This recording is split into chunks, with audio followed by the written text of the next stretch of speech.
نتحول الآن إلى الشأن المغربي، حيث أعلن وزير الداخلية عن القرار الملكي من أجل تعزيز المخطط الوطني الجاري العمل به حاليا لمكافحة مختلف المخاطر التي تهدد المملكة. وذكر بلاغ لوزارة الداخلية اليوم أنه سيتم لهذا الغرض تفعيل آلية جديدة للأمن تحت اسم حذر، تضم القوات المسلحة الملكية والدرك الملكي والشرطة والقوات المساعدة. والتفاصيل في تقرير عمر شملالي.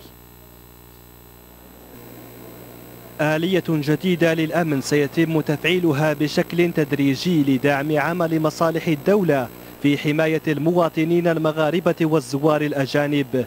وزير الداخلية محمد حصاد الذي أعلن القرار الملكي السامي قال إن هذه الآلية ستغطي مختلف المواقع الحساسة بالمملكة، وهي تأتي تنفيذا للتعليمات السامية للملك محمد السادس، وذلك من أجل تعزيز المخطط الوطني لمكافحة المخاطر التي تهدد المغرب.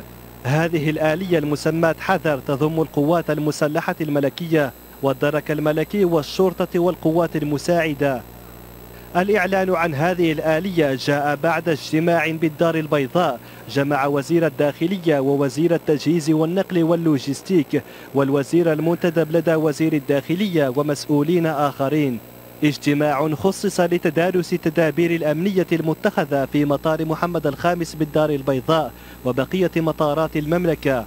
المتدخلون في هذا الاجتماع استعرضوا مخططات العمل في المطار الهادفة إلى تجنب أي عمل غير قانوني، إلى جانب مواجهة أي تهديد يستهدف المطارات والملاحة الجوية.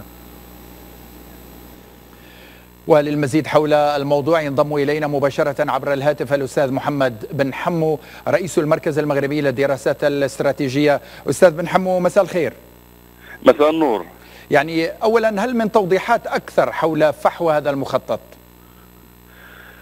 أعتقد بأنه مخطط يأتي في ظرفية دقيقة تعرفها الأوضاع الأمنية وكذلك ارتفاع المخاطر في منطقة شمال إفريقيا، ويأتي كذلك في ظرفية عرفت تداخل بين العديد من التهديدات مختلفة الأنواع والمصادر.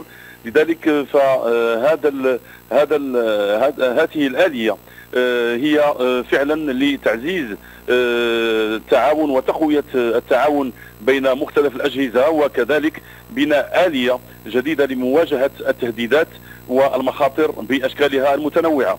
نحن في ظرفية خاصة ودقيقة تعرف مخاطر من مصادر متعددة ومتنوعة، وكذلك طبيعة هذه التهديدات والمخاطر هي طبيعة متعددة ومتنوعة. لذلك فآلية من هذا القبيل وتسميتها كذلك بالحذر هي آلية أولا استباقية، وتاليا آلية تأطيرية، وآلية تقوي التعاون، وآلية يعني تمكن من مواجهة كل تهديد محتمل وكل أنواع المخاطر التي قد تمس سواء يعني المطارات وتمس أمن وسلامة المواطنين المغاربة أو الأجانب، وكذلك المنشآت الحيوية والحساسة للمملكة.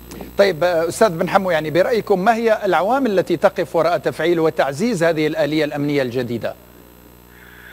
هي آلية تأتي بعد أن نجحت المصالح الأمنية المغربية في حربها الاستباقية على التهديد الإرهابي، وكذلك على تهديدات ومخاطر الجريمة الدولية المنظمة أو العابرة للحدود في مجالاتها المتعددة، سواء منها تهريب الأسلحة أو المخدرات أو الهجرة غير الشرعية وغيرها من المخاطر. وتأتي كذلك بعد أن عرفت العديد من الدول كذلك، ونحن نلاحظ بأن دول يعني وصلها أنواع من الأعمال الإرهابية والأعمال كذلك التي هددت وتهدد أمن واستقرار ساكنتها ومواطنيها. شكرا. لذلك ففي يعني في عملية استباقية ومن خلال آلية يعني متطورة المغرب يواجه هذه المخاطر.